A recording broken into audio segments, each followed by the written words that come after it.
Saint-Hubert est fier de vous livrer la couverture de nos artistes au Festival de Cannes. Glam, Cannes et Marc-André Grondin, ça ne rime pas vraiment bien ensemble. J'ai profité de la présence de Marc-André au plus gros festival de cinéma au monde pour connaître ses impressions. Bienvenue sur le tapis rose de Catherine. Bonjour Marc-André. Bonjour Catherine Beauchamp. Selon moi, Marc-André Grondin, c'est l'être humain anti-glam par excellence. Donc j'ai décidé de te faire vivre une expérience cannoise à l'opposé de tout ce qu'on voit d'habitude. Je te fais vivre un pique-nique dans un endroit qui n'est pas nécessairement glam et je t'ai amené une bière. C'est parfait. Est-ce que tu aimes ça? Est-ce que tu es à l'aise dans ce contexte-là? Un petit Cordembourg le matin, c'est parfait ça. Et on boit à quoi? On boit à Tudor Nicole. On boit à Tudor Nicole et on boit au Canadien de Montréal? On boit au Canadien de Montréal qui vont battre les Rangers. À Tudor Nicole et au Canadien de Montréal. Cheers. Cheers. Marc-André, comment se déroule ton festival de Cannes jusqu'à présent? Très bien. Je viens juste faire la promotion du film de Stéphane. La réaction est géniale. Il n'y a pas un chat qui me reconnaît en plus juste avec mon look. Fait que ça passe super bien. Je marche dans les rues. Personne n'a aucune idée que tu es Marc-André Grondin.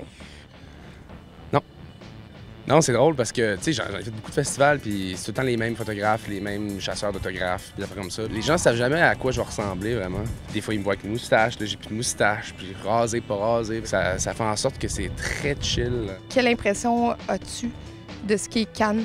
Ben, pour moi, Cannes, c'est LA et Paris, dans une petite ville du sud de la France. Une heure avant que j'arrive à mon hôtel, il y avait des Expendables qui faisaient un genre, ils présentaient comme 5-6 minutes, je sais pas trop de films, puis il y avait des tanks dans la rue, puis Stallone et compagnie. Tu aurais dit ça à quelqu'un qui venait au Festival de Cannes il y a 20 ans, puis il aurait fait, ben voyons donc, pas à Cannes. Puis le 70% des gens qui sont ici sont pas là nécessairement pour les films, sont là pour le nightlife, des milliardaires qui packent leur yacht en arrière, des gens, des douches qui se promènent en Ferrari, puis qui collent les filles, tu sais.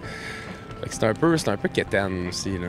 Mais quand tu arrives dans des événements, je pense qu'encore maintenant, c'est probablement le festival qui amène le plus de cinéphiles. Pourquoi est-ce que tu n'aimes pas ça, faire des montées des marches, des photos, de la promo?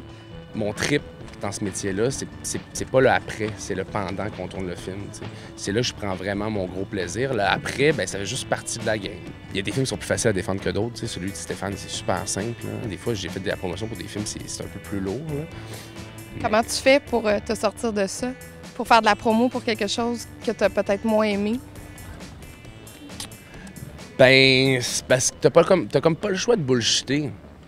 Parce que sinon, tu deviens comme un loose cannon un peu, puis t'as pas une bonne réputation. Puis tu sais, je pense pas qu'il y ait des producteurs qui aiment voir un acteur qui encourage pas le film. T'essaies d'éviter la vérité. De pas me mentir, mais de passer autour. Fait que tu parles d'autres choses. T'as pas eu aucun privilège ici, cette semaine, parce que t'es acteur? Ben oui, je suis rentré dans des soirées que personne rentre, là, puis je suis rentré avec mes sneakers. Même Parce si qu'il y a des places où on n'a pas le droit de porter des souliers comme ça. Il y a beaucoup de places qui ont des dress codes, puis dont cette place-là, là, qui est comme la place la plus VIP que tu peux pas avoir pour faire le party. Là. Puis même si c'est des très, très beaux Vans qui coûtent très cher en cuir, eux autres s'en foutent, mais ils m'ont laissé rentrer, là, puis ça chialait dans le monde qui attendait chialait, puis ouais, c'est un acteur, puis c'est niaiseux, là. Ben tu sais, juste d'être ici, de toute façon. J'aurais pas de passe si j'étais pas acteur. Là, merci Marc-André. Ben, merci à toi, puis j'étais le seul à boire de la bière tout le long de l'entrevue. Non, j'en ai pris plein de gorgées. Ouais.